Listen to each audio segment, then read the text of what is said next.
Incroyable! Ce carnet décrépit datant de la Seconde Guerre mondiale contient peut-être l'emplacement de plusieurs centaines de tonnes d'or. Donc ça, en bas, c'est le carnet. Exactement. Bon, j'ai 1 million de questions. Déjà, qui en est l'auteur? Il a été rédigé par un officier haut gradé de la Waffen-SS sous le pseudonyme de Michaelis. La Schutzstaffel, ou SS, était la branche paramilitaire du parti nazi dirigée par Heinrich Himmler, l'un des principaux architectes de l'Holocauste. La SS était à la fois une brigade de combat et une police d'État, un groupe composé des nazis les plus dévoués qui faisaient appliquer les lois génocidaires d'Hitler et de Himmler avec une ferveur presque religieuse. Si ce carnet de guerre a été rédigé par un officier SS haut gradé, peut-être avait-il eu connaissance d'informations confidentielles concernant les trésors qui avaient été pillés. Il décrit la fin d'une mission au cours de laquelle ils ont caché de l'or, des artefacts et des documents d'archives. Est-ce que l'authenticité de ce carnet a été vérifiée? Ça ne fait aucun doute. D'après Roman, l'âge du carnet aurait été authentifié par un laboratoire allemand. Mais n'oublions pas que de nombreux documents d'époque, tels que les carnets d'Hitler apparus au début des années 1980, n'étaient en réalité que des faux réalisés avec soin. Quant au contenu de ce carnet, offert à la fondation Silesian Bridge par une association culturelle allemande, nous n'avons pas encore de réponse définitive. Le seul moyen de s'en assurer, c'est en poursuivant notre enquête. Mais à qui s'adressait ce carnet? Il l'avait écrit pour lui-même ou pour quelqu'un d'autre? Il s'agit d'un document officiel qui accompagnait la création de cette nouvelle nation. Le Quatrième Reich. Le Quatrième Reich? Exact. Les nazis savent que la fin est proche. C'est donc une sorte de mesure d'urgence visant à dissimuler tous leurs trésors pour pouvoir plus tard les récupérer. Oui, tout à fait. Bart me fournit une traduction d'un passage particulièrement révélateur. Voilà ce qu'écrit l'auteur de ce carnet.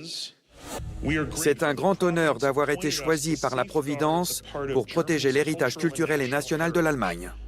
Exact. Selon Roman, le carnet fait allusion à 11 lieux où les nazis ont mis à l'abri, selon leurs termes, des œuvres d'art pillées aux 4 coins du continent, des objets religieux et occultes dérobés, mais aussi, dans la région où nous nous trouvons, des quantités colossales d'or. D'accord? Mais où? Pour cela, il faut examiner le carnet. On peut l'ouvrir? Oui.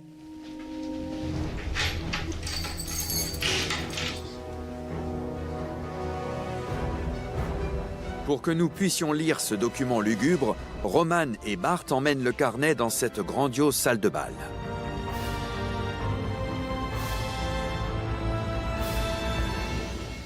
Ça alors, tout est écrit à la main. Et en plus, au crayon. C'est très fragile. Oui. Que voyez-vous sur cette page? Voici une traduction de ce texte. Très bien. Il est écrit « Transport vers les domaines de von Stein et de Seydlitz ». Mais qui est ce Seydlitz? Seydlitz était un général prussien qui a vécu au XVIIIe siècle. Un village portait autrefois son nom.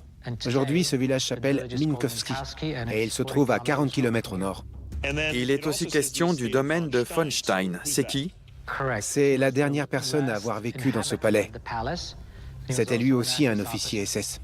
À Seydlitz ou Minkowski, est-ce qu'il y a beaucoup de palais? Un seul. Mais von Stein ne vivait pas seul à Minkowski. D'après Roman, les SS avaient converti le palais en une espèce de maison close loin de chez eux. Apparemment, von Stein y avait une amante. Nous avons une lettre qu'a envoyée von Stein, le dernier résident de ce palais, à Inga, sa maîtresse. Alors que von Stein n'était qu'un lointain souvenir, sa maîtresse a continué de résider dans le palais de Minkowski. Pendant 40 ans, elle a conservé un document remarquable. Voici la lettre en question. La lettre et sa traduction. Elle est signée de la main de von Stein. Il écrit « Ma chère Inga, plusieurs transports se sont déroulés sans accroc.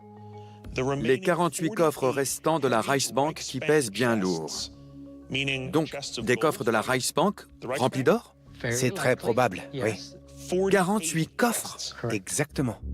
Quand les nazis ont commencé à sentir le vent tourner, la Reichsbank a caché les réserves d'or du pays dans une mine de sel en Allemagne pour que les Alliés ne puissent pas s'en emparer. Mais pour Roman et Bart, le compte n'y est pas, loin de là. Toi seul connais leur emplacement. Que Dieu te vienne en aide et m'aide à accomplir ma mission.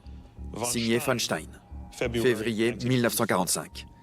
On a un authentique carnet de la Seconde Guerre mondiale, rédigé par un officier SS haut gradé. On a un emplacement précis et on a une lettre qui confirme cette info. Que demande le peuple? Une preuve que tout est vrai. Et c'est ce que nous allons trouver.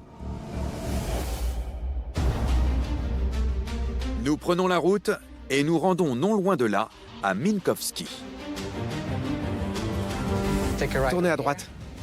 Très bien. Et nous y sommes. Ah ouais, la vache! Contrairement à celui d'Izbitsko, le palais de Minkowski est dans un état de délabrement inquiétant. Oui, c'est bien un palais.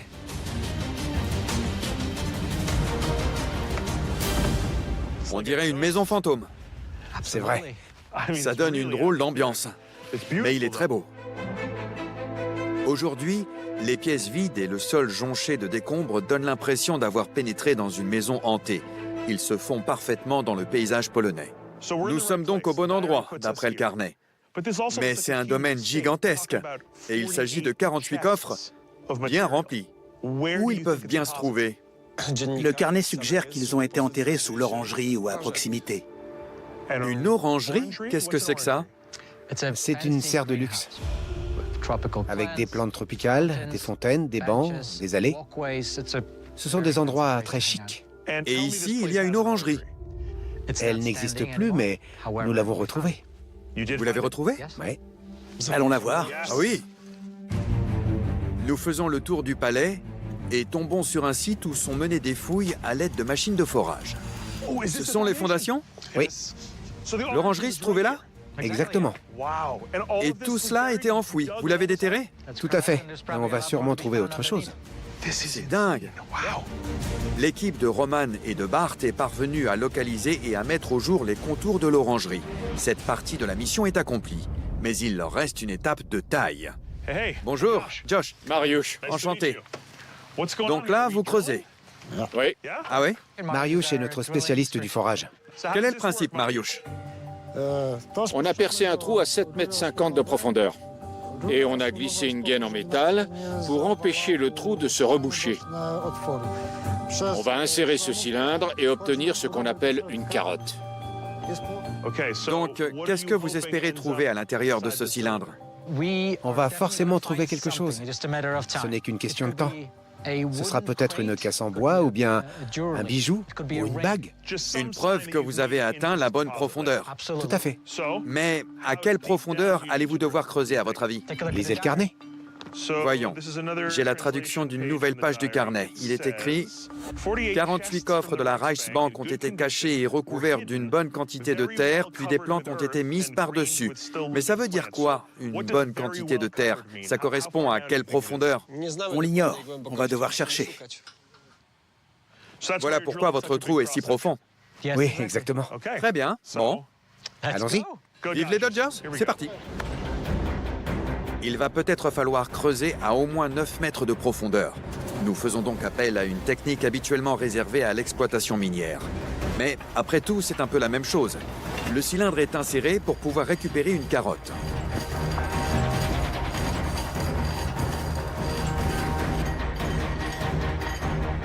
Ensuite, nous n'avons plus qu'à la remonter. C'est parti! Nous récupérons le cylindre et nous le vidons sur notre plateforme pour voir si cette carotte contient un quelconque trésor. Alors,